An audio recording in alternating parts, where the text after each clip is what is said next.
Press वालों का मैं अपनी तरफ से और सरकार की तरफ से आपका आभार व्यक्त करता हूं कि आप यहाँ आए।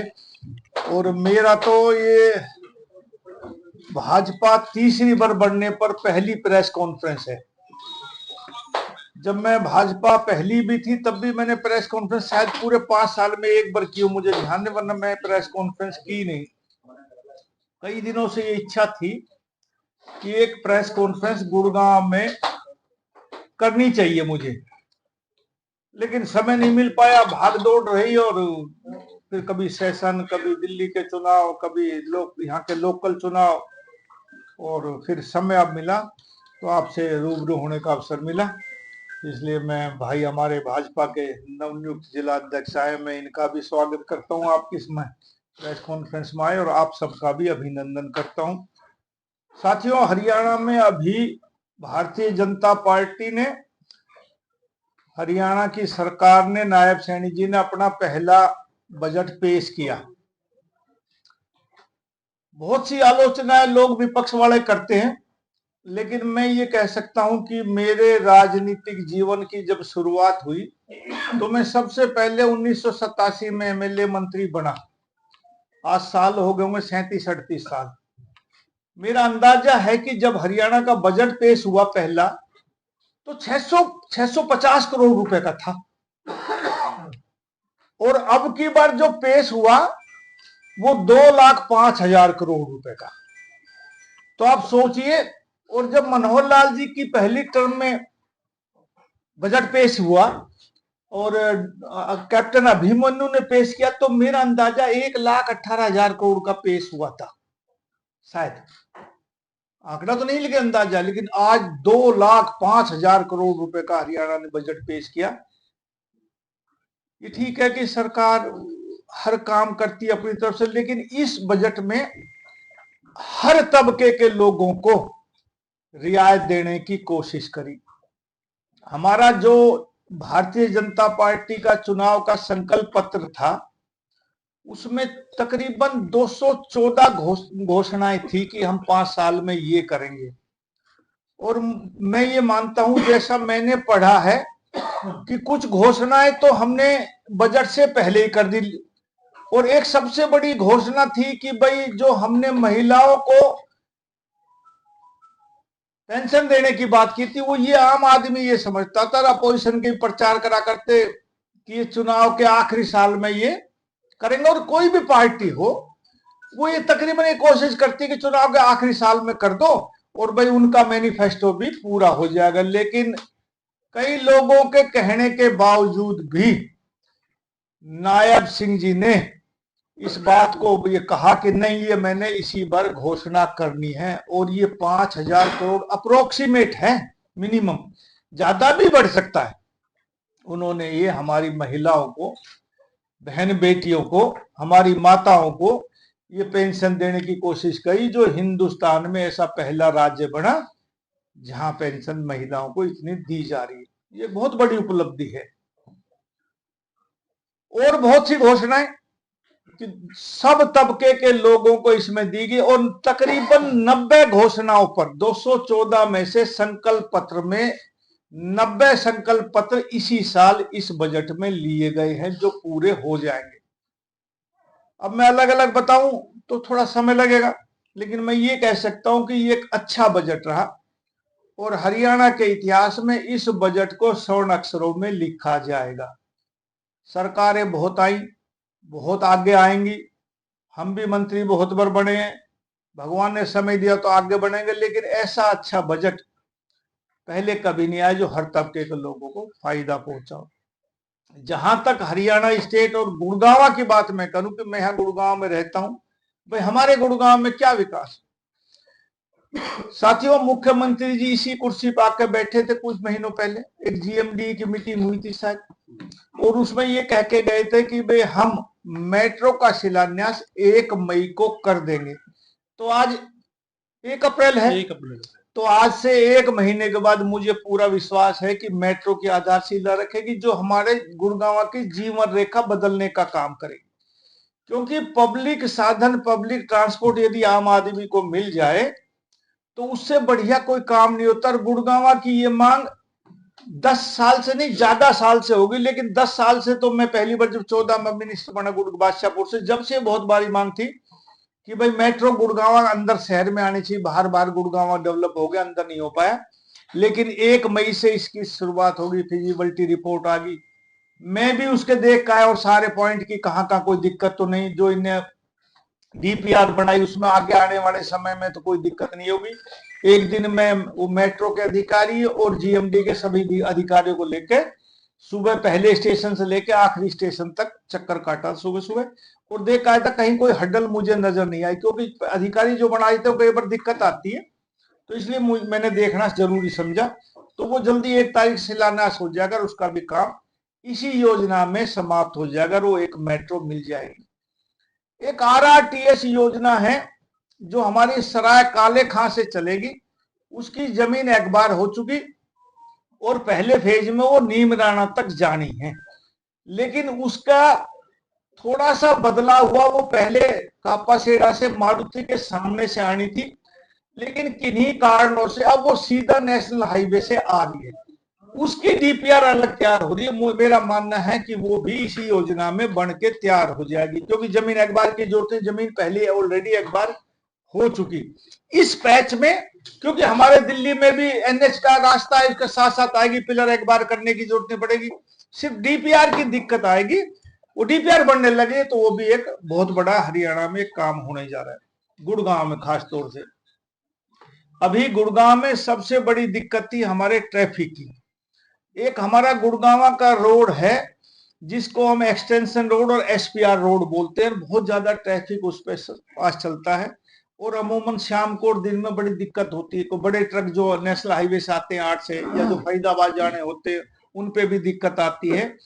तो हमने तकरीबन 800 और 850 करोड़ के बीच में जीएमडीए ने पैसे मंजूर कर दिए, और साथियों उसकी डीपीआर तैयार हो रही है। डीपीआर का टेंडर खुल गया, और डीपीआर तैयार होने के बाद इसको एलिवेटेड द्वारका एक्सप्रेसवे जहां समाप्त होता है, जिसको हम सीपीआर बोलते हैं, वहां से लेके और वाटिका चौक तक ये एलिवेटेड बनेगा, और उसके बाद इसके 4 फ्लाईओवर बनेंगे जो नॉन स्टॉप आप एयरपोर्ट टर्मिनल 3 से चलेंगे, तो मैं ये मानता हूं कि 30 मिनट में आप घाटा चौक पहुंच जाएंगे। ऐसी व्यवस्था ये भाजपा की सरकार करने जा रही है। और हमें सबसे ज्यादा दिक्कत होती थी, हम राजीव चौक से चलते थे, और जैसे ही हम सुभाष चौक पे पहुंचते, सुभाष चौक से नीचे उतरेंगे, कोई भी साउथ सिटी मालवो टाउन जाने वाला, तो जाम लग जाता है। तो अब जो सीधा जाने वाला आदमी है या वाटिका चौक पर जाने वाला आदमी, वो इस नीचे से नहीं उतरेगा, वो वाटिका चौक पे ही उतार चढ़ाव हो जाएगा वहां, तो ये ट्रैफिक की व्यवस्था ठीक हो जाएगी। जो उस समय डीपीआर बना वो मेरी गलती थी कि मैंने वो डीपीआर देखी नहीं। जब मैंने एलिवेटेड बादशाहपुर बनवाया तो उसका मैं ये समझ नहीं पाया, ना मैं देख पाया कि उसका उतार चढ़ाव हुआ कि नहीं हुआ। नहीं, उस टाइम में मुझे बनवाना चाहिए था। वो अंडरपास भी मैं अपनी गलती मानता हूँ कि नहीं बन पाए। उसके बाद हमने जीएमडी ने पैसे जमा करवाए, नेशनल हाईवे ने वाटिका चौक पर अंडरपास बनाया, और अब इसको एलिवेटेड से हम जोड़ रहे हैं ताकि बॉम्बे आने वाला या जयपुर से आने वाला सीधा राजी चौक पर ना आए, वहां चला जाए। एक ऐसी व्यवस्था हम गुड़गांव में करने जा रहे हैं। जहां तक खेल कूद की बात है, हम देवीलाल स्टेडियम में एक बहुत बढ़िया स्टेडियम बना रहे हैं जिसमें मल्टी लेवल काम होंगे। सारे खेल कूद इसमें जीएमडी की तरफ से हो रहा है। गुड़गांव में सबसे बड़ी समस्या है आने वाले समय में पानी की। ये पानी की समस्या, इसका समाधान आने वाले समय में कैसे हो। आज गर्मियों में महीना 20 दिन हमें दिक्कत रहती है, टैंकर माफिया भी पनप गया, लेकिन इसका परमानेंट इलाज करने के लिए नायब सिंह जी ने इसका बहुत ध्यान दिया, और हम ककरोई मोड़ से गुड़गांव के लिए पाइपलाइन दबा के ला रहे। तकरीबन वो 2000 करोड़ रुपए का प्रोजेक्ट है जो आने वाले समय में गुड़गांव के पानी की भरपाई करेगा। वो पाइप आएंगे, लोहे का पाइप डाल देंगे अंदर उसको, और वो नीचे नीचे को पानी, क्योंकि आज खुला पानी आता है, बसई के आसपास देखोगे तो उसमें गर्मियों के दिनों में साइफन लगा के पानी की चोरी भी होती है, लड़ाई झगड़े भी होते हैं, केस भी दर्ज होते हैं। लेकिन ककरोई से ही पाइपलाइन डाल के हमने कहा कि नहीं, इसको खुला मत लाओ, एक बार खर्चा हो जाएगा, और गुड़गांव की सहूलियत के लिए बड़े बड़े पाइप वो डाल देंगे हम, और उससे पानी गुड़गांव आ जाएगा। तो गुड़गांव का आने वाले समय में पानी की दिक्कत नहीं होगी। एक बहुत बड़ा काम गुड़गांव के लिए हुआ। साथियों, अब 2 काम है जो पिछले 10 सालों में भाजपा की सरकार नहीं पर कर पाई। ट्रैफिक जाम की जो समस्या होती है, एक तो हमारा धनकोट में आम आदमी को जरूरत पड़ती है। आज लोग हमारे SEZ ये बन गया अपने रिलायंस का, जिसको एमिट बोलते हैं, और झज्जर से बहुत लोग आते हैं गुड़गांव। एक तो चंदू पे दिक्कत आती है जो फरूखनगर जाते हैं, और एक जो गुड़गांव से आते जाते वो द्वारका एक्सप्रेस के पास यहाँ अपने धनकोट का आसपास जाम लगता है। तो मैंने अभी मुख्यमंत्री जी से बात करी पिछले हफ्ते सेशन के दौरान। मैंने कहा ये समस्या है। पिछली जब योजना में मिले था, जब भी मनोहर लाल जी ने ये कहा कि भाई हम हरियाणा में एक बार कोई जमीन नहीं करेंगे, हमने आज तक 10 सालों में कोई जमीन एक बार नहीं करी। मैंने कहा कुछ नेसेसिटी की चीजें, जो रोड जो ज्यादा दिक्कत कर रहे हैं, उसमें हमें ये कानून तोड़ना पड़ेगा। ये अपना मकसद कि भाई नहीं, हम एक बार करेंगे, वो कुछ भी पैसा लगे वाली बात, हम एक कीमत देंगे, उसकी जो बढ़ता है फिर कोर्ट जो फैसला करेगा वो मिल जाएगा। तो उसमें नायब सिंह सैनी जी ने हाँ भर दी है, और इसका बाईपास, इसका मैं ये कोशिश करूंगा कि द्वारका एक्सप्रेस वे से और एम्स बाड़सा के लिए बाहर बाईपास निकल जाए। वो बाड़सा को, एम्स को भी टच करेगा, और इसका अपने धनकोट का भी बाईपास बन जाएगा। और ऐसे ही एक जमीन एक बार करेंगे, चंदू के चाहे पूर्व से चाहे पश्चिम से, कोई से भी हो, जो भी जमीन अवेलेबल हो जाएगी जहां कंस्ट्रक्शन नहीं मिलेगी, जल्दी से जल्दी उसकी भी एक्वायरमेंट हम करेंगे कि समस्या इसका भी समाधान हो जाएगा। साथियों, और बहुत से काम हैं गुड़गांव। अब मैं कुछ काम ऐसे जो मैं आपको पढ़ के सुना देता हूँ। दो भूल रहे हो, बताओ साहब। बस स्टैंड और ये आपका उसका भी कर रहा हूँ साहब। देखो, हमने गुड़गांव में और रोहतक में 2 मल्टी लेवल पार्किंग बनाई है। ऐसे ही सरकार ने घोषणा की बजट में कि हर शहर में एक एक मल्टी लेवल पार्किंग बनाएंगे। दूसरा, हमने मेट्रो की, मैंने आपको बताया कि हमने इतने करोड़ रुपए मंजूर कर दिए, ये मेट्रो बनेगी। गुड़गांव में एक अरावली में हम एक हिंदुस्तान और दुनिया की एक बड़ी सफारी बनाने की सोच रहे हैं। मैं कल भी आबू धाबी से रात को आया हूं। आबू धाबी में एक सी वर्ल्ड देख का है, मैं एक सफारी देख का है। और जब से मैं मिनिस्टर बना हूं, हमारी ये सफारी की घोषणा 2017-18 में माननीय प्रधानमंत्री जी के विजन के अनुसार, मैं उस टाइम फॉरेस्ट मिनिस्टर था, तो हमने परफॉर्मा यहाँ से हमने भेजा था कि जो मिनिस्टर थे उस टाइम डॉक्टर हर्षवर्धन जी, एक प्रपोजल भेजी थी हमने कि हम हरियाणा में सफारी बनाना चाहते हैं। बाद में 2019 में मैं चुनाव नहीं लड़ पाया, और माननीय मनोहर लाल जी ने इस सफारी की फाइल को टूरिज्म डिपार्टमेंट को ट्रांसफर कर दिया। लेकिन साथियों, ये जब सफारी कोई बनती है तो इसकी अब हिंदुस्तान में ये कानून है कि इसकी मंजूरी CAZ, इसको सेंट्रल जू अथॉरिटी बोलते हैं, और दूसरा सुप्रीम कोर्ट से इसकी मंजूरी लेनी जरूरी होती है। उसके बाद कोई प्रदेश जू या सफारी बना सकता है उनकी मंजूरी के बाद।